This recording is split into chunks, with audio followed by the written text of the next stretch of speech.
So what I want to talk about today, this will be the first in a series we're going to call Guns After SHTF. So what we want to talk about is how guns fail and degrade when they're used heavily during SHTF.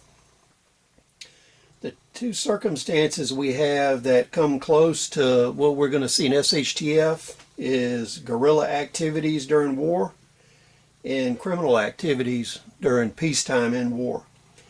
In both of these situations, the combatants do not have access to commercial repair shops, gun stores, hardware stores, things like that. They don't have access to a supply of parts, which is the most important thing, until they receive aid from outside sources. So at the beginning of any guerrilla war, irregular warfare, political unrest, a lot of combatants won't have access to repair facilities and parts. And what they have to do is use improvised weapons, use weapons they have on hand, and like people, guns get shot, they get fragged, hit by shrapnel, they get run over, they get dropped on the ground, they get thrown against objects, they're used in hand-to-hand combat, and they get damaged in all these activities. I've been in the weapon business for over 30 years. I've seen a lot of confiscated weapons that were taken from criminals, and also weapons that were taken from guerrilla forces and irregular forces. I've seen the type of repairs they make, and basically any of the repairs you do in SHTF is going to be limited to what you have on hand, what you can trade for, and what you can find locally that does not raise suspicion on what you're doing. And one thing to keep in mind when you're watching all these channels and they're selling you all these newest, latest, and greatest guns, the first question you need to ask is, can I get parts now? And can I get them in sufficient quantity that I can keep them on hand? Most factories and manufacturers have certain parts they won't sell you. So a true survival weapon, after you attain reliability, parts supply and maintainability should be your number 2 concern. And most of what I see people buying today, the companies offer a lifetime warranty, but they won't sell you parts. You have to send a gun in for servicing. So if that gun becomes illegal in the future, you won't be able to get parts for it and you won't be able to get it serviced. So you should always choose as your primary weapons that have been made in large numbers and their spare parts are readily available. Because what you're going to learn, as I learned over the years, cannibalization is a poor way to source parts. Because a lot of times it's springs, extractors, firing pins, and small parts that break on guns.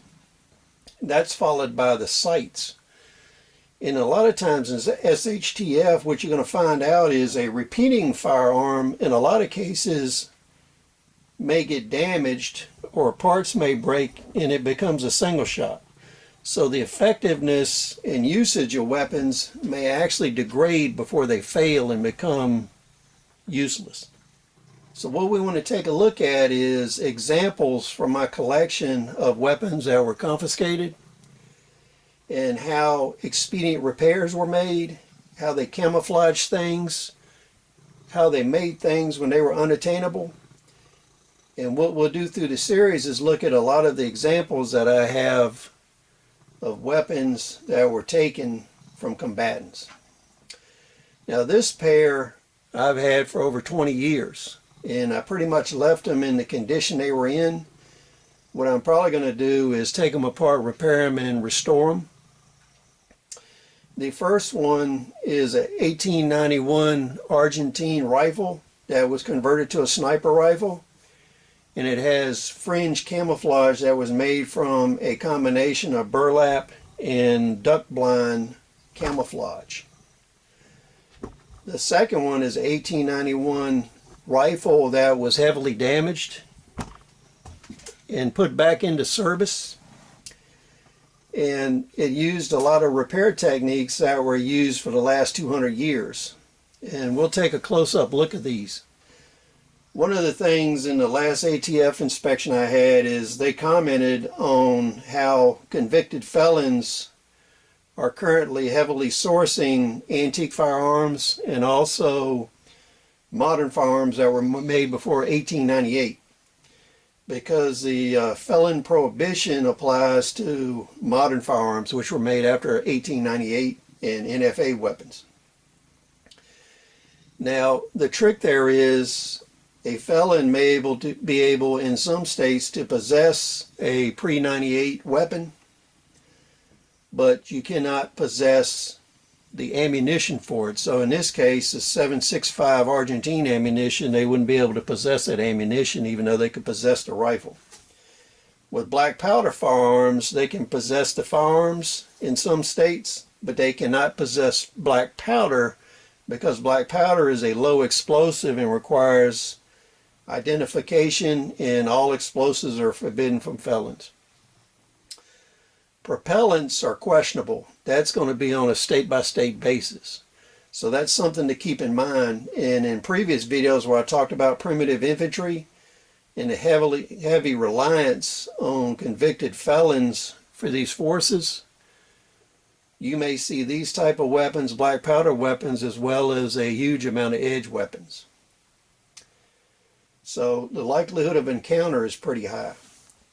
What we'll do is zoom in here and take a closer look.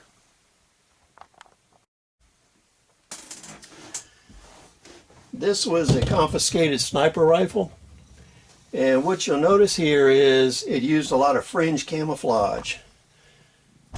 This stuff has been falling off for the last 20 years, and when I first got this rifle it was totally covered with the fringe camouflage. And up here we used some kind of spandex that was dyed for camouflage color on the scope.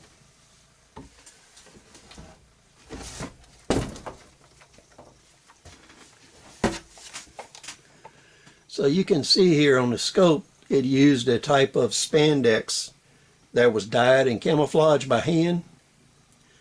And here you can see the fringe and the tape. And one thing I'll comment on with the tape is it causes corrosion underneath of it over the years. So you're going to get some corrosion on the weapon. But you can look at this and you can see how well it breaks up and hides the weapon.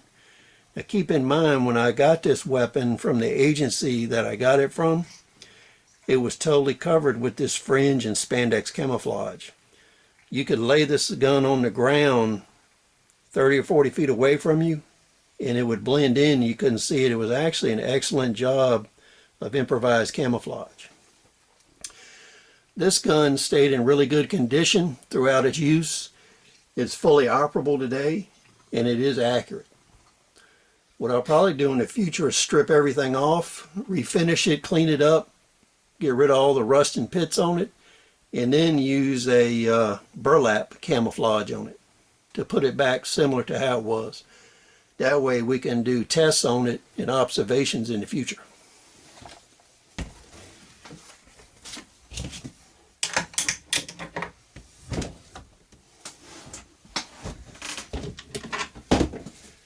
Now this rifle is much more interesting. It had a lot of repairs on it. It was damaged pretty severely, but it was put back in operation. Now, one thing that they could not fix was the end of the barrel was damaged. They had to cut it off, so they cut it off with a hacksaw and clean it up with a file.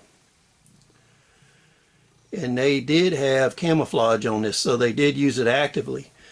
Now, with the removal of the front sight, that impacted how well this could be used at a distance. So you could not live up to the accuracy of the weapon because you had nothing to aim with. So this was more of an assault type weapon that they used at close range and inside of buildings. And you can see here the front of the stock was damaged and cut off, and what they did is use the armorer's trick from guerrillas, where they use a lot of electrical tape to secure it. So before, this electrical tape was heavily wrapped around here to hold the sling swivels on. Now, when you look at this rifle, it was severely damaged in the wrist here, which is common with older surplus bolt action rifles. I've seen a lot of guns from the Indian Wars in the 1800s all the way up through today repaired like this in the field. So what they did is they took leather strip, they wetted it down, they secured it on the trigger guard, and they wrapped it while it was wet, and they used some nails to help secure it and to secure the cracks. And when this dries, it shrinks up, it provides a lot of tension on it, and it actually reinforces the stock enough where you can use it. And when you look under here, you can see how badly it was damaged. There's a lot of wood that was actually missing under here, and you can see how big the cracks are. And at one time, this weapon was covered with the camo tape that you see here. All this area was actually covered, so you couldn't see it. Now, the end of the stock was also heavily damaged. And what they did is they took a piece of rubber and they took a piece of suede cloth and they actually screwed this together on here.